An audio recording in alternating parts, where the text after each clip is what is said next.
Now, we don't really think of ourselves as a species that relies on smell very much. We like things that smell good, and of course our taste sensations are almost completely dependent upon smell, but we don't think about questions like, do babies recognize their mother by smell? But if you ask that question of babies, you find out that in fact they do. By the first month, babies are sensitive to the difference between different women's smells, and they prefer their mother's smell. Now I want to talk about this experiment by Aidan McFarlane in 1975. It was one of the first, and it shows how if you're clever and you think about how can I get information out of a baby, you can come up with answers.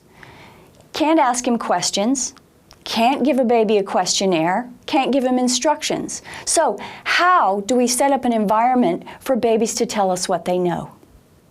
So McFarlane wanted to know if newborn babies can recognize their mother's smell.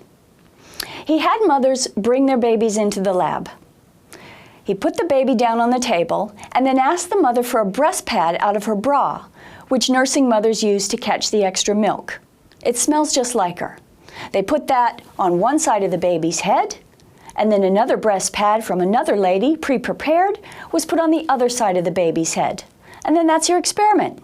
Stand back, see what the babies do.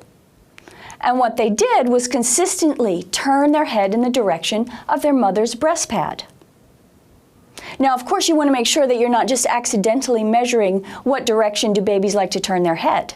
So you've got to switch over the breast pads, which the researchers did, and then poor little baby had to turn his head back the other way. But again, that's what they did, making it a very strong conclusion that the babies could differentiate the two smells and had a preference for the more familiar smell of their mother. So within the first month of life, you've got babies with sensory equipment that's ideally suited to the job at hand. They come out already being familiar with their mother's voice and preferring that voice. They come out with a visual system perfectly tuned to face-to-face contact, which enables them to recognize their caregiver, the most important person in their life.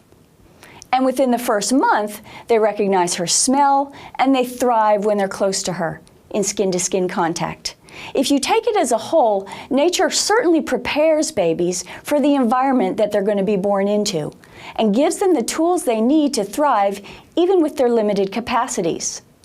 So that's the input side. What about the output?